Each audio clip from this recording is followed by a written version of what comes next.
आपल्या साड्यांची महाराणी स्वामिनीच्या YouTube चॅनलला सबस्क्राईब करा आणि भारतभर विखुरलेल्या देवींच्या शक्तिपीठांचा महिमा सांगणारी मालिका स्वामिनी आदिशक्तीची अनंत रूपे आता YouTube वर. तू सखी, तू प्रिया, तू रूपा, तू मोहिनी.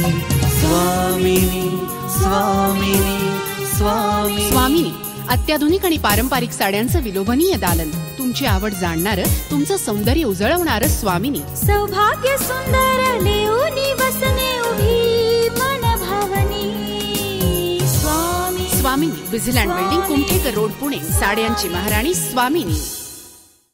मानवी जीवनात, समाजात स्वास्थ्य व आनंद नांदावा, नवीन पिढीला हा सांस्कृतिक वारसा समजावा म्हणून ही मालिका सादर करीत आहोत. याद्वारे कुठल्याही अंधश्रद्धेचे अथवा अनिष्ट प्रथेचे आम्ही समर्थन करत नसून कुणाच्याही भावना दुखावण्याचा आमचा हेतू नाही. स्वामिनी साड्यांची महाराणी. आजच स्वामिनी सारीज पुणे या YouTube, फेसबुक आणि Instagram या सोशल मीडिया प्लॅटफॉर्मला भेट द्या, सबस्क्राईब करा आणि स्वामिनीशी कनेक्ट व्हा. तूच स्वामिनी खरोखरी, तूच स्वामिनी खरोखरी. वर्णू किती तुझ परोपरी, वर्णू किती तुझ परोपरी. तू शतरूपा शुभंकरी, तू शतरूपा शुभंकरी.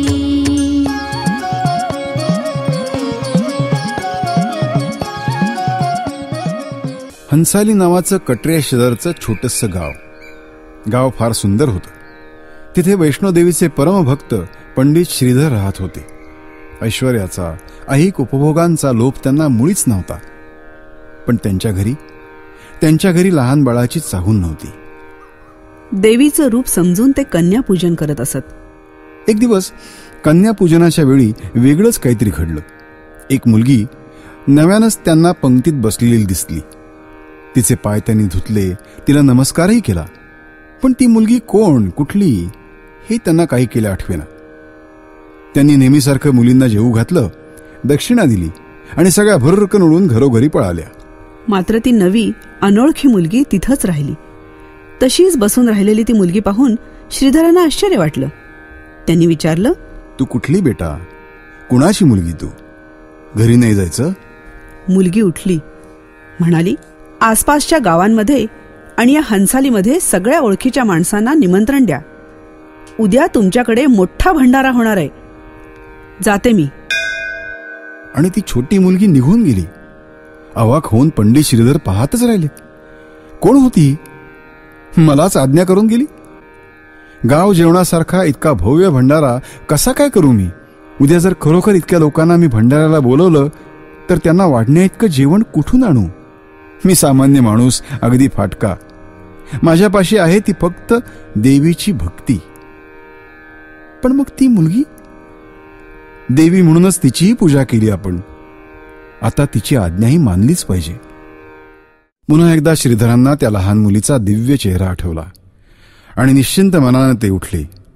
गावातल्या घराघरात जाऊन त्यांनी हात जोडून म्हटलं, उद्या माझ्याकडे मोठा भंडारा आहे. दुपारी भोजनाला अवश्य यायचं. पंचक्रोशीतही परिचितांना निमंत्रण केलं. इतक्यात गुरु भैरवनाथ साधू आणि त्यांचे शिष्य यांच्याशी श्रीधरांची गाठ पडली आणि त्यांनाही भंडाऱ्याचं आमंत्रण मिळालं. दुसऱ्या दिवशी आपल्या 360 शिष्यांसह तेही भोजनासाठी श्रीधरांच्या झोपडीपाशी आले. गावातली इतकी माणसं आणि भैरवनाथांचे सगळे शिष्य. पण श्रीधर मात्र हसत मुखानं सर्वांचं स्वागत करीत होते. मनात देवी कन्येविषयी गाढ विश्वास होता. आणि तो खराच ठरला. ती मुलगी श्रीधरांकडे कशी, कुठून आली कोण जाणे. अंगणात लोकांचं स्वागत करणाऱ्या श्रीधरांना ती म्हणाली, जेवण तयार आहे, लोकांना आत बोलवायला हरकत नाही. आजच स्वामिनी सारीज पुणे या YouTube, फेसबुक आणि Instagram या सोशल मीडिया प्लॅटफॉर्मला भेट द्या, सबस्क्राईब करा आणि स्वामिनीशी कनेक्ट व्हा. आणि पंक्ती उठत राहिल्या. भैरवनाथ त्यांच्या शिष्यांसह जेवायला बसले तेव्हा त्यांनी त्या मुलीची परीक्षाच घेतली. म्हणाले, सर्वांची तृप्ती झाली असेल बालिके, पण माझी नाही. मला तू इच्छा भोजन दिलं पाहिजेस. काय हवंय तुम्हाला सांगा ना. मद्य आणि मांस. ते शक्य नाही. हे श्रीधरांचं घर आहे. भैरवनाथ उठले आणि त्या मुलीचा हात धरू लागले. त्या क्षणी ती वेगानं तिथून धावत निघाली. ते तिच्या मागे धावले. धावता धावता ती त्रिकुट पर्वतावर चढली. तिच्याबरोबर तिचा रक्षक वीर लांगूर होता. ते खरं तर हनुमंताचं रूप. त्याला तहान लागली तेव्हा देवीनं बाण मारून जमिनीतून पाण्याचा प्रवाह निर्माण केला, ती बाणगंगा. मग पुन्हा पुढे जाऊन एका खडकावर उभी राहून ती भैरवनाथांचा अंदाज घेऊ लागली. पाठलाग करत ते मागे आलेच होते, म्हणून ती पुन्हा पुढे निघाली. मागे खडकावर तिच्या पावलांचे ठसे मात्र राहिले. पुढे एक तपस्वी तिला तप करताना दिसला. जवळच एक गुहा होती. मी या गुहेत विश्रांती घेईन, पण कुणालाही हे कळता कामा नये. देवीनं तपस्व्याला बजावलं आणि 9 महिने बाळानं आईच्या गर्भात राहावं तशी ती त्या गुहेत राहिली. त्या गुहेला नंतर गर्भजून गुंफा असं म्हणू लागले. 9 महिने भैरवनाथ देवीला शोधतच होते. शेवटी ते गर्भगुंफेपाशी आले. तपस्व्यानं त्यांना अडवण्याचा प्रयत्न केला खरा, पण देवीच्या शोधात निघालेल्या त्या साधूनं तपस्व्याचं म्हणणं मानलं नाही. गर्भगुंफेत ते जबरदस्तीने शिरले. पण हाय, देवी आपल्या त्रिशूळानं दुसरी वाट निर्माण करून गुहेतून निघूनच गेली होती. पुन्हा पाठलाग, पुन्हा उत्कंठा, पुन्हा लपणं. त्रिकुट पर्वतावरच्या उंच अशा सुंदर गुंफेत शेवटी देवी शिरली. दाराशी पहारा द्यायला वीर लांगूर उभा राहिला. भैरवनाथांना त्यानं अडवलं, पण ते जबरदस्तीनं आत शिरलेच. आत मात्र त्यांना भेटली ती देवी नव्हे तर साक्षात मृत्यू. एकाच घावात देवीनं भैरवनाथांचं मस्तक उडवलं. देण्या घेण्यासाठीच्या साड्यांपासून ते नववधूच्या साड्यांच्या खरेदीसाठी महाराष्ट्रातील एकमेव 3 मजली प्रशस्त वातानुकूलित दालन स्वामिनी, साड्यांची महाराणी स्वामिनी. मात्र त्यांचं मंदिर आज देवी मंदिराजवळच भक्तांसाठी उभं आहे. कारण देवीच्या शोधात निघालेले आणि मृत्यूच्या वेळी तिला संपूर्ण शरण गेलेले ते तिचे एक भक्तच होते.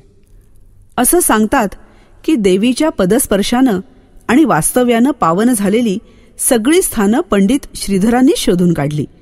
आणि तेव्हापासून देवीची मोठी यात्रा, तिचे मोठे उत्सव यथासांग सुरू झाले. काश्मीरमधल्या शाक्तपंथी उपासकांचं मोठं केंद्र म्हणजे वैष्णोदेवी. कन्यापूजनाचा विधी देवीच्या कुमारी रूपाचं दर्शन घडवतो. म्हणजे पहा की मूळची दक्षिणेची एक कन्याकुमारी उत्तरेला हिमालयात आली आणि तिथल्या शिवशंकराच्या उपासकांनी, भैरवनाथांसारख्या नाथपंथी जोग्यांनीही त्या वैष्णव देवीचा स्वीकार केला. संपूर्ण भारताला जोडणारी, काश्मीरपासून कन्याकुमारीपर्यंत जिचा संचार आहे अशी ही देवीची उपासना. तिचा महिमा केवढा मोठा आहे. वैष्णव देवीचं दर्शन घेऊन तृप्त मनानी आता पुढच्या शुक्रवारी ऐकूया मनसा देवीचा महिमा. महाराष्ट्रातल्या विविध स्वामिनींचं श्रुतीदर्शन आम्ही आपल्याला घडवलं. ते कसं वाटलं हे आम्हाला जरूर कळवा. आमचा पत्ता आहे स्वामिनी, विझिलँड बिल्डिंग, कुमठेकर रोड, पुणे. साड्यांची महाराणी स्वामिनी. संकल्पना नावेद आणि जावेद शेख. संहिता डॉक्टर अरुणा ढेरे. निवेदन रवींद्र मंकणी, सुनेत्रा मंकणी. पार्श्वसंगीत चैतन्य अडकर.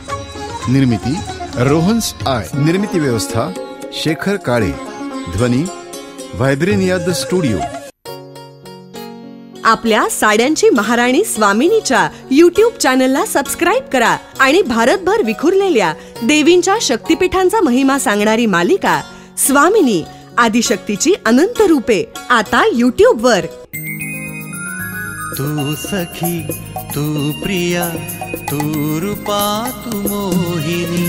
स्वामिनी, स्वामिनी, स्वामिनी. स्वामिनी, अत्याधुनिक आणि पारंपरिक साड्यांचं विलोभनीय दालन. तुमची आवड जाणणारं, तुमचं सौंदर्य उजळवणारं स्वामिनी. सौभाग्य सुंदर लेऊनी बसने उभी मन भावनी. स्वामिनी, विझिलँड बिल्डिंग, कुमठेकर रोड, पुणे. साड्यांची महाराणी स्वामिनी.